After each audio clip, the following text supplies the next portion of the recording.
that our officer holds. Articles 10, 232, 235, and 236 of the Constitution and sections 59, 59A, 60, 62, 63, 64, and 65 of the County Governments Act 2012 provide for the values and principles of public service and establish an elaborate framework for the establishment of county public offices and the recruitment, employment, and dismissal of county public officers. Article 181 of the Constitution, Section 33 of the County Governments Act and Standing Order number 65 of the Standing Orders of the Assembly provide for the impeachment of county governors for, among other things, 1, gross violation of the Constitution, 2, gross violation of any other law, 3, abuse of office, and 4, gross misconduct. 5, the governor has engaged in multiple discreditable acts that severally and collectively amount to gross violation of the Constitution, 2, gross violation of various national and county laws, 3, abuse of office, and 4, gross misconduct. The discreditable acts have exposed the office of the governor, the assembly, and its leadership and the people of Meru County to national shame, embarrassment, ridicule, and disrepute.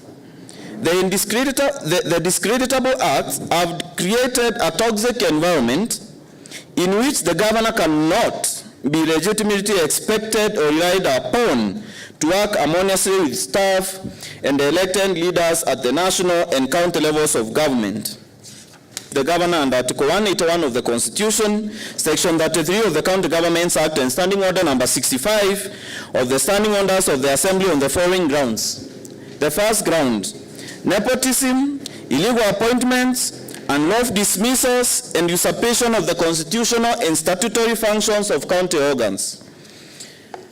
Appointing of the husband to county offices.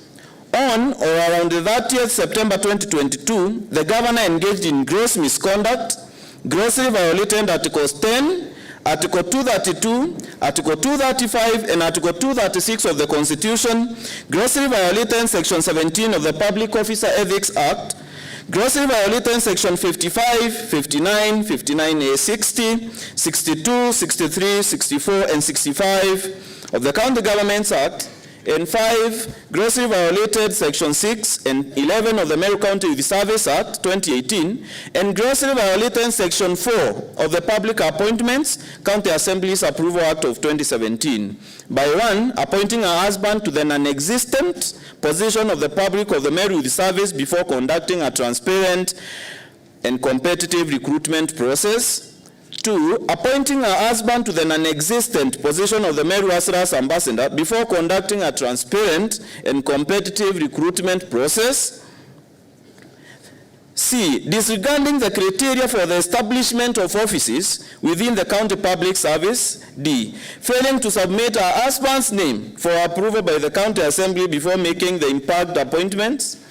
5, the appointing Rufus Mireti to the county as the county secretary without the approval of the assembly as provided for under the County Assembly's Approval Act, appointing the following unqualified persons to hold county offices without undertaking a transparent and competitive recruitment process. 1, Munene Samaritan as the Director of Special Programs, Ernest Mutembei as Director Monitoring and Evaluation, and 3, Henry Muzungu as Director of Administration, and Irari Sandi as Director Communications.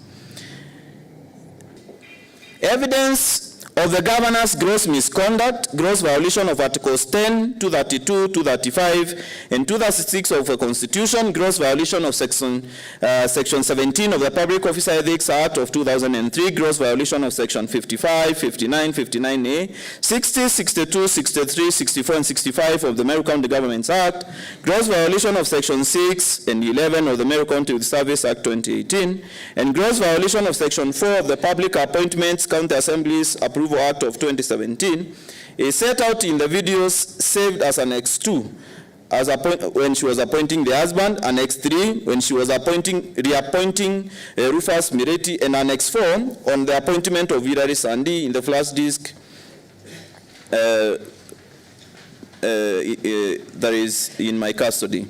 The transcripts, translations of these videos are attached as Annex 2A, Annex 3A, and Annex 4 to to the affidavit sworn by me, Dennis Kawira, DMK, on the 21st of November 2022 in support of this motion. Further, evidence is in the Ethics and Anti-Corruption Commission letter dated 19th October 2022 and a screenshot from the Governor's Facebook page, respectively attached to this motion as Annex 5 and Annex 5A, to the affidavit and also to the affidavit in support of this motion.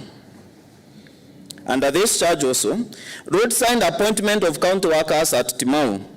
On or around 22nd September 2022, the governor violated Articles 10, 232, 235, and 236 of the Constitution and grossly violated sections 55, 59, 59A, 60, 62, 63, 64, and 65 of the County Governments Act by 1. Appointing firefighters at a public rally at Timau in misguided and unsustainable populism before conducting a transparent and competitive recruitment process, subjecting potential applicants for county jobs to public humiliation by converting the crowd at the public rally as the advertising, recruiting, shortlisting, and appointing authority, and usurping and trashing exclusive constitutional and statutory mandates and functions of the Meru County CPSB.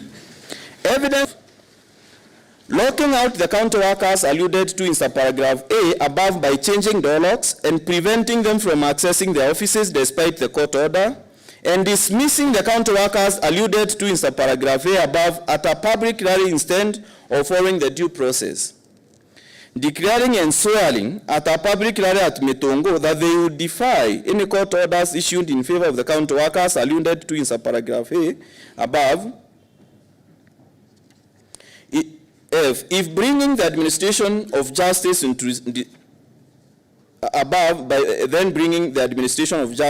disrepute, usurping and trashing exclusive constitutional and statutory functions and mandates of the Meru County Public Service Board and the Public Service Commission and the various boards that operate those departments.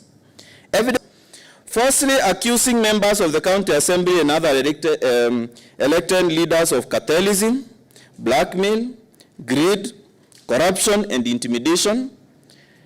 C. Holding public verification and incitement rallies against the Catholic Church and Catholic clergy, and inciting the public against the members of the Assembly and other elected leaders who are knowing that such conduct can trigger violent reactions and pose serious breaches of peace in Meru County.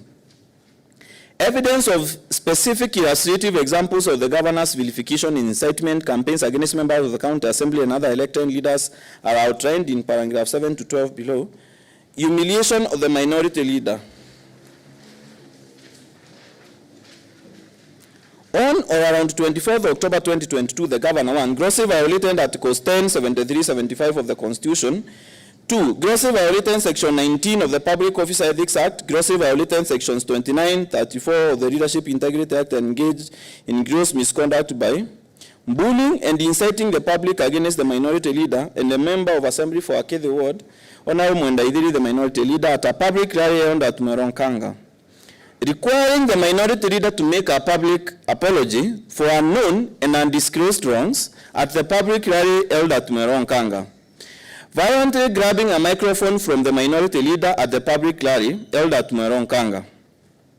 Offering to protect the minority leader against the Speaker of the County Assembly from unknown and undisclosed dangers. December 2022, the governor grossly violated Articles 10, 73, and 75 of the Constitution, grossly violated Section 19 of the Public Officer Ethics Act, and grossly violated Sections 29 and 34 of the Leadership and Integrity Act, and engaged in misconduct by bullying and inciting the public against the Cabinet Secretary for Agriculture, Honorable Franklin Withika Linturi, at a public rally held at Rare in Tunene Ward.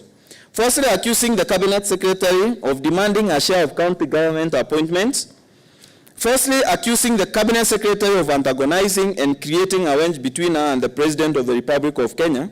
And firstly, accusing the Cabinet Secretary of cartelism, blackmail, greed, corruption, and intimidation. Evidence Act, and grossly violating Section 16 and 35 of the Leadership and Integrity Act, engaged in gross misconduct and engaged in gross abuse of office by directing the Meru Teaching and Referral Hospital to spend all revenue at source, whereas all monies raised as or received on, by or on behalf of the county should be paid into the county revenue fund. Issuing of waivers on fees at the Meru Teaching and Referral Hospital, whereas the County Executive Committee member for Finance is the only person legally empowered to grant such waivers, and directing county government officers to participate in furthering and advancing the interest of Vaite TV, a media station owned by Mwangaza Advertiser Limited, a private company owned by the governor through her close relatives as proxies. Wangu, mimi niliona afadhali nifuate watu wangu vyenye wanasema. Wakiagu, sio wa Meru County, Wakiagu wale wamenichagua. Na mimi siku sign ile impeachment ya governor kwa sababu mimi sitaki kiti ya governor, mimi ni MCA. Na kulingana na wakati tulienda Nairobi induction workshop, tukasoma, tukamaliza, tuliletewa hiyo motion ya impeachment, na mimi nikauliza maswali mawili. Nikauliza kwanza nani anaongea na deputy governor, ya pili nikauliza ni nani anaongea na governor, ya tatu watu wakaanza kupiga kelele, mimi nikatoka nje. Wakati nilitoka nje nikaitwa tena, nikakuja, tukaanza kuongea na speaker, wakaniambia ni vizuri ni sign. Lakini kwa sababu mimi nasema nimeokoka, siwezi sema uongo, nikasema afadhali nikufe, juu my opinion is no. Na watu wakanipigia kelele, nikarushwa nje, nikatoka nikaenda nyumbani. Kwa hivyo mimi naonelea hivi Meru County, naomba hata mimi tuwe na peace ili tufanye kazi tukiwa pamoja, kwa sababu ya Ward Fund ile tulipitisha 2021-2022 ilikuwa 10 million na gavana katai nayo. Kwa hivyo mimi watu wangu tunaenda kufanya nao kazi. Ward Development Fund ndio watu wangu wanafanya, mbasali ni watu wangu wanagawa, na mirandi tunaendelea kufanya. Kwa hivyo mimi naomba wenzangu waendee mali zao. Wanajua vyenye walikuwa naomba kura wakiwa wanaambia wananchi. Ile maneno walikuwa wanaambia wananchi watafanya, waende. Milango ya gavana imefunguliwa, waende waitishe haki zao, wapelekee watu wao. Mimi sikupewa nafasi nisome, ilikuwa kama tulikuwa tunashugumiwa tu sign, na mimi nikaona sita sign, juu maneno ingine pale ni ya politicals. Si ati kuna maneno iko mingi sana, ni siasa tu. Nikaona wasa mimi nikafanyia watu wa Kiagu, juu niko na imani na wao, watanirudisha tena nikuwe kiongozi wao. Kwa mimi si wakili, lakini kulingana na my wisdom hiyo itashindwa. Yes. Hakuna mahali naenda. Juu ni vizuri kukonsult wengine bandara ushukue kitu upeleke. Na sometimes kuna wengine inakuanga na a lot of politicals, inakuanga politicals. Siasa zimewekwa ndani mingi. Yes. Na wakati nilifanya hivyo nimetolewa kwa kamiti. Nilikuwa kwa kamiti 4 nikatolewa. Na hata wengine wamefungwa na hiyo, wanataka kukuja pande hii, wengine wanaenda hii, wanaambiwa mtatolewa kwa kamiti. There is no justice in that house. Yes.